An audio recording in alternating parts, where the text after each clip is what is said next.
네, 현대인이 건강하지 못한 이유에 대해서 알아봤었어요. 그 이유가 첫 번째는 나쁜 식습관과 생활습관, 두 번째가 식재료의 영양 감소와 질 저하, 그리고 세 번째가 GMO 원료의 무분별한 사용과 다양화, 그리고 네 번째가 불규칙한 식사와 잦은 외식, 그리고 다섯 번째가 인스턴트 식품과 가공식품, 그다음에 탄산음료의 섭취 증가, 그리고 여섯 번째가 불규칙하고 부족한 수면, 그리고 마지막으로 맞지 않는 운동이 그 이유였는데요.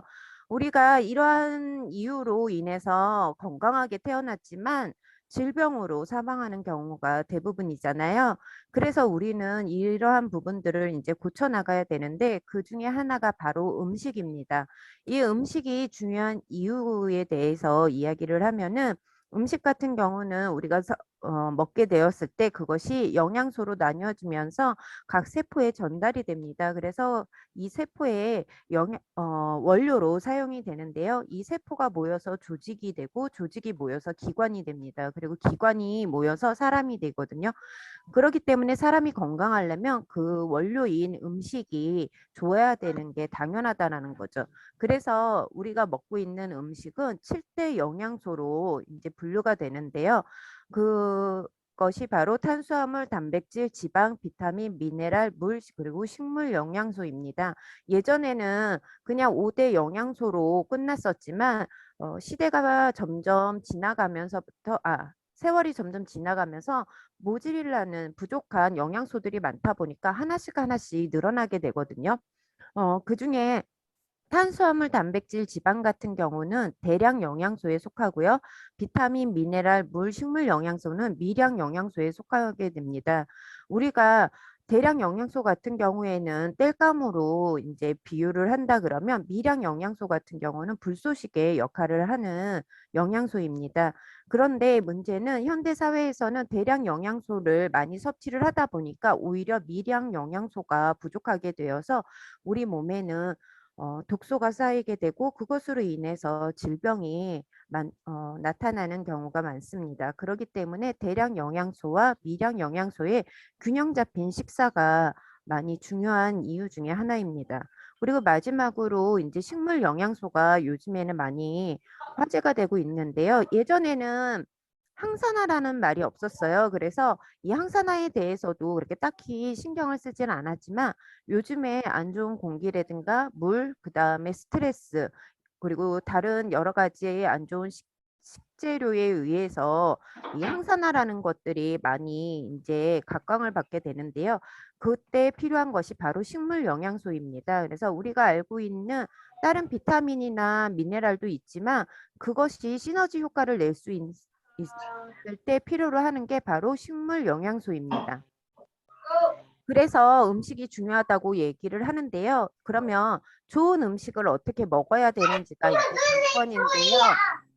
좋은 음식 같은 경우는 저지의 소용돌이라고? 음식 같은 경우는 뭐냐면은요. 탄수화물인데요. 대량 영양소인 이 탄수화물 같은 경우에는 종류가 여러 가지가 있습니다. 첫 번째가 단당류, 그다음에 두 번째가 이당류, 그리고 다당류, 즉 복합당이라고 하는 세 종류가 있는데요. 이 탄수화물 같은 경우에는 1g당 4칼로리의 에너지를 내고 있습니다. 근데 그냥 우리가 먹는 대로 바로 이게 흡수가 되는 것이 아니라 복합당 같은 경우에는 이당류로 쪼개야 되는데요. 그럴 때 우리 침샘과 이자샘에 있는 아밀라제로 효소로 인해서 복합당에서 이당류로 바로 쪼개지게 됩니다. 그리고 이당류에서 바로 단당류로 한 번 더 쪼개야 되는데요. 그때는 소장에 있는 말타아제와 락타아제, 그다음에 스쿠라제의 효소로 인해서 이게 쪼개지게 됩니다. 이렇게 쪼개진 단당류는 포도당으로 해가지고 우리 몸에 흡수가 되는데요. 그때 여기에서 하나 중요한 게 뭐냐면요. 단당류 같은 경우는 바로 포도당으로 쪼개지기 때문에 문제가 흡수가 너무 빠르다는 게 문제거든요. 그래서 우리가 좋은 탄수화물 같은 경우에는 바로 복합당이 바로 좋은 탄수화물이라고 이야기를 하는데 그 중에 하나가 바로 식이섬유예요. 식이섬유 같은 경우는 체내 소화 효소로 분해되지 않은 다당류의 일종이거든요. 그런데 이 식이섬유 같은 경우에는 쪼개지지 소화 효소로 분해가 안 된다고 그랬잖아요. 그렇기 때문에 우리 요즘에 현대 요 사회에서 가장 문제가 되고 있는 당뇨에도 이 식이섬유 같은 경우는 많이 도움이 되는 탄수화물 중에 하나입니다. 바로 이 식이섬유를 많이 섭취를 해야 된다라고 이야기할 수 있습니다. 이 탄수화물 같은 경우에는 총 에너지원의 50에서 70%를 차지하고 있고요. 뇌와 근육의 영양소로 쓰이고 있습니다. 이 뇌와 근육에서 사용되고 난 후 남은 것은 간에서 글리코겐으로 저장을 하고 있는데요. 그 저장을 했어도 그래도 남은 탄수화물 같은 경우에는 지방산과 결합해서 중성 지방의 형태로 뱃살에 바로 저장이 되고 있습니다. 요즘에 뱃살 저도 이제 뱃살을 많이 빼려고 노력을 하고 있어요. 그게 어른들은 이런 말씀 많이 하세요. 내 뱃살은 나의 노하우와 나의 삶이다. 이렇게 얘기하시는 분들 많으시거든요. 나이가 들면 들수록 뱃살은 점점 늘어나지만 그것이 결코 좋은 건 아니라는 걸 알으셨으면 좋겠고요.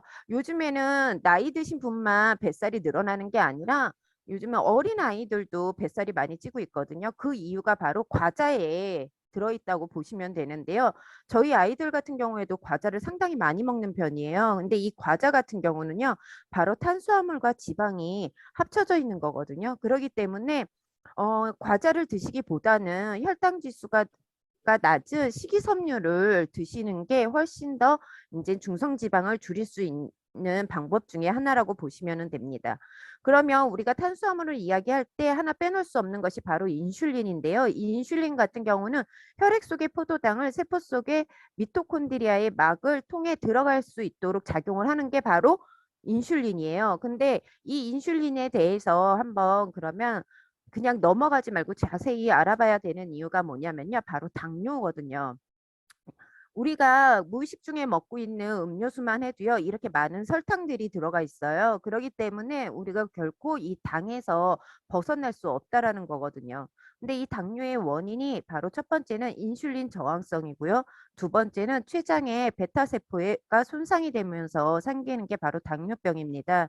그래서 이 당 같은 경우는 우리 몸에 들어오면은요, 췌장에서 인슐린을 내보내는데요. 이 인슐린 같은 경우에는 좀 전에 말씀드렸다시피 어, 당을 미토콘드리아 속으로 넣어주는 역할도 하지만요. 이 인슐린이 안 좋은 역할을 하는 것도 있는 게 바로 내장 지방을 쌓이게 만들어요. 그래서 과하게 당을 먹게 되면 그만큼 과한 인슐린이 나오게 되고 그 인슐린으로 인해서 내장 지방이 쌓이게 됩니다. 그러면 이 내장 지방이 쌓이게 되면 이것은 곧 유리 지방산이라는 것을 만들게 되는데 이 유리 지방산 같은 경우는 인슐린을 튕겨내는 역할을 하기 때문에 인슐린 저항성이 생기게 되면서 고인슐린 혈증이 생기게 됩니다. 그러므로 해갖고 그 고인슐린이 혈액 속을 돌아다니면서 동맥경화를 만들게 됩니다. 그리고 또 하나가 인슐린 저항성이 생기면 고혈당이 되잖아요. 그렇게 되면 우리 몸은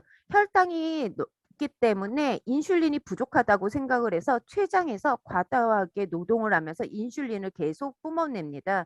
그렇기 때문에 이 췌장의 베타 세포가 손상이 되면서 인슐린 작용이 약간 줄어들고 아니면 또는 멈추게 되면서 당뇨라는 병이 생기게 됩니다.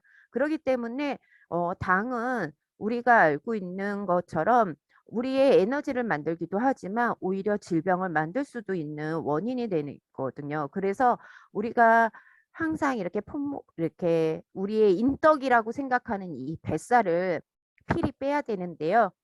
이 내장 지방을 분해를 하게 되면은요, 렙틴과 아디포네틴이라는 호르몬이 나오게 되는데 이것은 포만감과 손상된 혈관을 복원시키는 역할을 해요. 그래서 단순히 내가 당뇨를 예방을 하거나 관리를 하는 목적이 아니더라도 내장 지방을 뺨으로 해가지고요, 어, 오히려 혈관에도 도움이 된다라고 생각을 하시면 됩니다.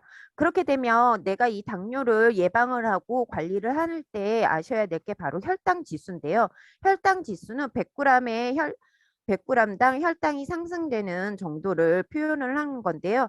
포도당이 100일 기준으로 삼았을 때입니다. 그래서 혈당 지수가 70 이상씩 고혈당이라는 거 보시면 되고요. 이것은 고인슐린 혈증으로 갈 수 있다라는 겁니다. 그리고 혈당 지수가 55 이하시 저혈당 지수로 해서요. 섬유질이 풍부한 식이섬유가 여기에 속하게 되는데요. 그렇게 될 경우에 인슐린을 절약을 하게 됩니다. 그래서 우리가 먹는 음식들 중에 보시면 요즘에 이제 예전에는 그렇지 않았는데요. 요즘에는 이제 혈당 지수를 따지시는 분들이 많아요. 그리고 예전에는 다이어트가 칼로리로 따졌다 그러면 지금은 혈당 지수로 다이어트를 하시는 분들이 많이 늘어나고 있습니다. 그러면 이 식이섬유가 아까부터 이야기를 하고 있는데 이 식이섬유에는 두 가지 종류가 있습니다. 바로 불용성 식이섬유와 수용성 식이섬유입니다. 불용성 식이섬유 같은 경우에는요. 중금속 흡착을 해갖고요. 배설을 하는 역할을 하는데요. 또 하나가 뭐냐면은요. 장에 있는 점막을 다 청소하는 역할도 하고 있습니다. 그리고 두 번째가 바로 수용성 식이섬유인데요. 수용성 식이섬유 같은 경우는요. 수분 보유력을 높이면서요. 변을 훨씬 더 부드럽게 만들어주고요. 이 수용성 식이섬유 같은 경우는 개를 형성을 해가지고요. 포만감을 높여줍니다. 그래서 비만 예방에도 도움이 되고요. 또 하나 식이섬유가 수용성 식이섬유가 하는 역할이 굉장히 많은데요. 그 중에 하나가 혈중 콜레스테롤을 감소하고요. 콜레스테롤을 흡수합니다. 그리고 간에서 콜레스테롤 합성 효소를 가 활성화되는 것을 줄여주는 역할을 합니다. 그리고 세 번째가 바로 혈당 조절에 도움이 되고요. 마지막에 네 번째가 유익균 증식을 촉진을 시키는데요. 여기에서 유익균 증식을 촉진을 시키는데 가장 주목해야 될 게 뭐냐면요. 단세 지방산이라는 건데요. 이 단세 지방산 같은 경우에는 식이섬유가 미생물에 의해서 발효가 되면서 생기는 물질이거든요. 근데 이건 지방이 아니라요. 장 정막을 훨씬 더 튼튼하게 만들어주는 그러한 물질이거든요. 그래서 얘는 장뿐만 아니라 간, 그다음에 심혈관, 그다음에 뇌 기능까지에도 도움이 되는 그러한 물질입니다. 그래서 우리가 식이섬유를 많이 먹으면 단순히 유익균을 증식시키는 역할뿐만 아니라 우리가 간이나 심혈관, 그다음에 뇌 기능까지도 같이 좋아질 수 있는 역할을 하고 있습니다. 근데 이 불용성 식이섬유와 수용성 식이섬유를 어떻게 섭취를 하시냐면요. 따로따로 섭취를 하시는 게 아니라 3대 1의 비율로 섭취를 하시는 게 가장 좋은 섭취 방법이고요. 그러면 나는 이거를 음식으로 섭취를 하고 싶어 라고 얘기를 하시는 분들 있으세요. 그런데 음식으로 섭취를 했을 때 하루 권장량이 20에서 25g이거든요. 그렇게 될 경우에 검은 콩이 100g, 양배추는 6에서 8장, 그리고 표고버섯 12개, 고구마 3개 정도의 분량을 드시면 됩니다. 그렇기 때문에 음식으로 섭취하는 것은 있을 수가 없고요. 그래서 식이섬유 같은 경우에는 부족한 양을 꼭 보충제로 섭취를 하시는 게 좋습니다. 그래서 아메이에서는 화이버 비츠 플러스와 뉴트리 화이버 파우더 식이섬유, 그 다음에 카보저스트 이렇게 세 개의 식이섬유 제품을 내놓고 있는데요. 비츠 플러스 같은 경우에는 3대1 아까 황금 비율로 되어 있는 식이섬유이고요. 그리고 파이버 파이버 파우더 식이섬유 같은 경우는요. 스틱 형식으로 되어 있는 수용성 식이섬유예요. 그렇기 때문에 무색, 무치, 무향으로 해서요. 냄새나 맛에 민감하신 분들도 편하게 섭취할 수 있습니다. 그리고 카보저스트 같은 경우에는 다이어트 하시는 분들이 많이들 섭취를 하고 있는 제품 중에 하나인데요. 하루 권장량을 다 드셨을 경우에 5.1g의 식이섬유를 섭취를 할 수 있고요. 그 다음에 이 제품 같은 경우는 수분 흡수라든가 팽창 이거를 딱 얘기하면 아시겠죠. 수용성 식이섬유에 훨씬 더 가깝다라는 거. 그리고 포만감을 제공을 하고 있습니다. 그래서 이 세 개 중에 각자 먹기 좋은 거, 그 다음에 각자 필요로 하는 거를 선택을 하셔가지고 섭취를 하시면 많은 건강에 도움이 될 겁니다. 그 다음에 또 하나가 바로 프로바이오 스틱인데요. 프로바이오 스틱 같은 경우에는 일명 유산균이라고 이야기를 하는데 이 유산균 같은 경우에는 우리가 따로 이렇게 하는 게 아니라 모든 유산균, 장내 유익균을 통칭하는 것을 바로 유산균이라고 얘기를 합니다. 그래서 소화기관이라고 얘기를 하면 입부터 항문까지가 다 소화기관이거든요. 근데 이 소화기관에 평균적으로 500종의 균이 살고 있고요. 100종 이상의 균들이 살고 있습니다. 근데 이 균들이 다 좋은 균이면 좋겠지만 유익균과 유해균으로 나뉘어지면서 우리 몸을 돌아다니고 있거든요. 그래서 유익균과 유해균이 85대 15가 가장 이상적인데 그렇지 못할 경우에는 과민성 대장 증후군이라든가 천식, 아토피 등 자가 면역 질환 등을 비롯한 질병들에 노출이 되기 쉽고요. 또 하나 이 요즘에 유산균들을 많이 드시는데 이 부분을 뭐 아시는 분들도 계시지만 헷갈려 하시는 분들도 계세요. 뭐냐면 프로바이오스틱과 프리바이오스틱 이 두 가지를 헷갈려 하시는 분들이 있는데 프로바이오스틱 같은 경우에는 우리가 알고 있는 유산균, 즉 장까지 살아서 장의 환경을 개선시켜 주는 것을 이야기하고요. 프리바이오스틱 같은 경우에는 이 프로바이오스틱의 먹이라고 보시면 되거든요. 그래서 이 두 가지를 이제 헷갈려 하시는 분들도 계세요. 근데 그 두 가지는 엄연히 다르다는 걸 아셨으면 좋겠고요. 장내 이 유산균 같은 경우에는 장내 독소의 방어막을 하는 그런 작용을 하고요. 그다음에 초산과 유산 등 각종 산을 생산하여서 바이러스나 화학 물질 등으로 인해서 우리 몸이 안 좋아지는 것을 지켜주는 역할을 합니다. 그다음에 또 하나가 면역 세포를 자극해서 면역 세포를 활성화시키는 부스터 역할을 하지만요. 장내 유해 세균을 억제하고요. 여드름, 아토피, 면역력을 강화시키는 역할을 하는 게 바로 유산균입니다. 그래서 이 유산균을 어떻게 고르는지가 굉장히 중요한데요. 유산균 같은 경우는 우리가 시대에 따라서 많이 변화했어요. 그래서 1세대 유산균 같은 경우에는 투입균 수에 초점을 맞췄다 그러면 2세대 유산균 같은 경우에는 보장균 수와 장에 도달하는 거에 초점을 맞췄어요. 그래서 예전에 코팅 유산균이 우리도 이제 판매를 했었잖아요. 그렇지만 이제는 그것을 넘어서서 3세대 유산균 같은 경우에는 코팅이 되지 않고 장 부착력이 높고 그다음에 유산균의 DNA에 연구를 해서 완전히 더 세분화된 그러한 유산균에 초점을 맞추고 있습니다. 그래서 유산균은 우리는 단순히 투입균 수만 보고 고르는 게 아니라 얼마만큼 장에 부착력이 좋은지 그리고 얼마만큼의 세분화된 유산균인지가 더 이제 유산균을 고르는 기준이 될 수 있다고 봅니다. 그래서 이러한 유산균이 왜냐하면 대두가 되는 이유가 세라토닌이라고 신경 전달 물질이 있습니다. 그것이 장에서 80에서 90%를 생성을 하고 있고요. 그리고 또 하나 아까 85대 15라고 유익균과 유해균을 얘기를 했지만 실질적으로는요. 중간균이 한 60에서 65%를 차지하고 있어요. 그래서 이 중간균 같은 경우에는 어느 쪽에 갖다 붙는지에 따라서 우리 장 환경이 틀려지거든요. 그래서 가장 이상적인 장 환경은요. 유익균이 30%, 그다음에 유해균이 5에서 10%, 그다음에 중간균이 60에서 65%가 가장 이상적인 장내 환경이에요. 그렇지만 우리가 지금까지 먹는 거, 스트레스, 그다음에 뭐 환경 이런 걸로 인해서 이 비율을 못 맞추고 있다라는 게 문제가 되는 거거든요. 그래서 이 부분은 제가 잠깐 패스를 하겠습니다. 그래서 좋은 유산균을 골라야 되는데요. 이 유산균 같은 경우에는 고르는 방법이 있습니다. 첫 번째, 원료인 회사를 봐야 되는데요. 세계적으로 3대 회사가 있어요. 다니스코, 그다음에 크리스찬 한센, 로센 이렇게 3대 회사가 있는데요. 이 회사를 봐야 되는 이유는 이 세 회사 같은 경우에는요. 다양한 유산균을 갖고 있고요. 그것으로 인해서 논문들이 상당히 많이 발표가 되고 있어서 과학적으로도 증명이 된 부분이 많기 때문입니다. 그 다음에 두 번째가 바로 균주인데요. 어떠한 균주를 사용하냐에 따라서 내 장까지 도달하는 생존력이라든가 접착력이 틀려지거든요. 그래서 균주를 꼭 보셔야 되고요.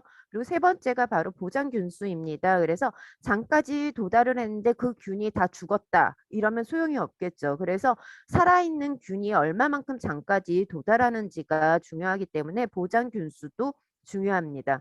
그리고 또 하나가 바로 신바이오틱스 인지 아닌지를 봐야 되는데요. 신바이오틱스라는 것은 뭐냐면 프로바이오스틱과 프리바이오스틱 이 두 가지가 같이 들어있는 유산균을 얘기를 하는 거거든요. 그래서 우리가 유산균 따로 먹이 따로 이렇게 먹는 게 아니라 같이 해가지고 섭취를 해야 되는 부분이 있기 때문에 내가 먹고 있는 유산균이 신바이오틱스인지 아니면 그게 아닌 그냥 단순히 프로바이오스테인지도 한번 보셔야 됩니다.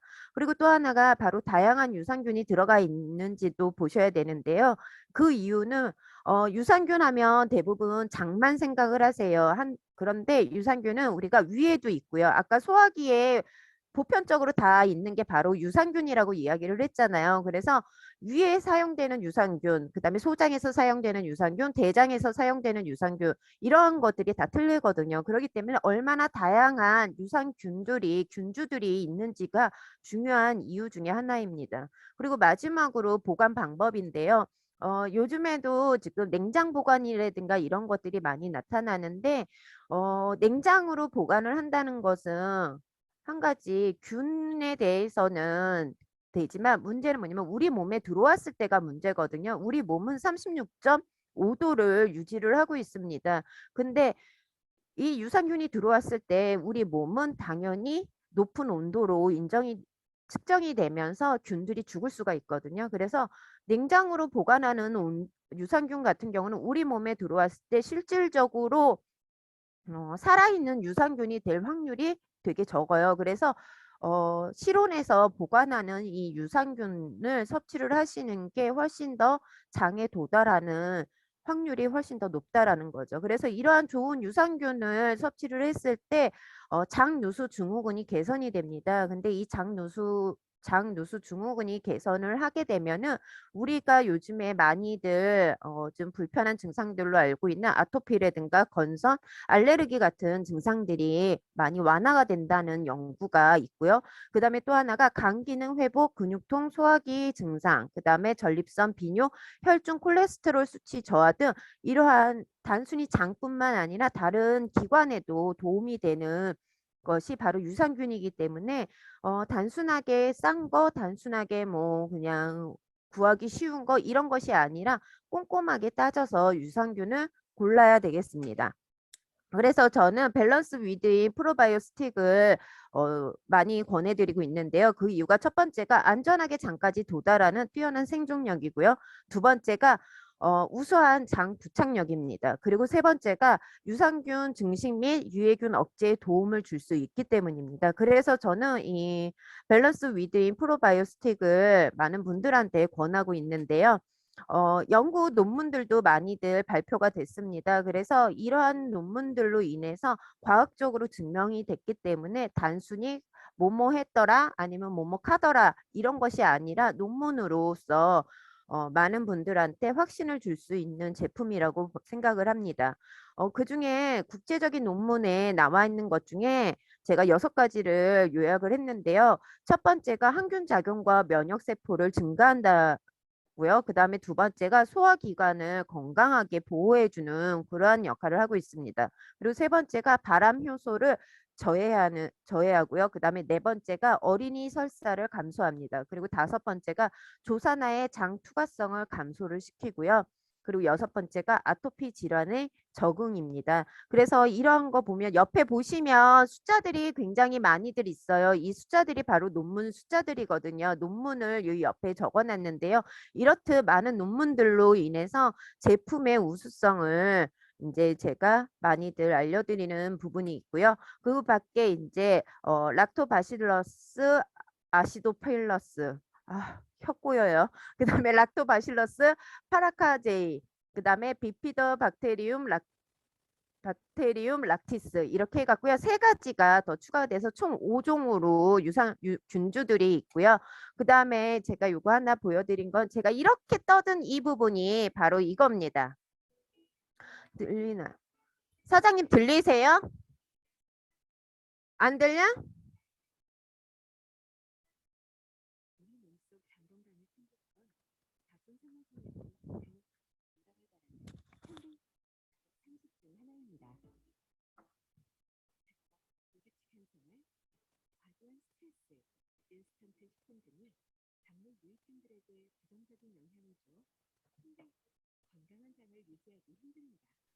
안 들려요.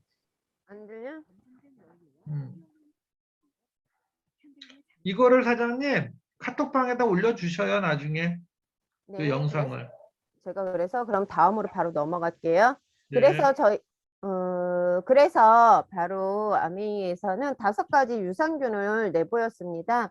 전에는 저희가 밸런스 위드인 365만 있었다 그러면 365랑 그다음에 밸런스 위드인 이뮤니티 이렇게 2가지가 있었잖아요. 근데 이게 점점 이제 유산균도 세분화가 되고 있는 게 바로 요즘 추세예요. 그래서 밸런스 위드인 W 같은 경우는 자궁에 있는 환경을 개선할 수 있는 유산균이고요. 밸런스 위드인 이뮤니티 같은 경우에는 면역에 초점이 되어 있는 유산균입니다. 그 다음에 이뮤니티 플러스 같은 경우에는요, 바로 아이들을 위한 유산균이고요. 그리고 온 가족들이 다 같이 장 건강 환경을 개선하기 위해서는 밸런스 위드인 365가 있습니다. 그리고 지금 이제 3월에 출시 예정인 다이어트 유산균이라고 그래서 밸런스 위드인 슬림핏 해가지고 총 5가지 유산균이 있어요. 그래서 이 5개 중에 각자 필요로 하는 것을 선택을 하시면 되는데요.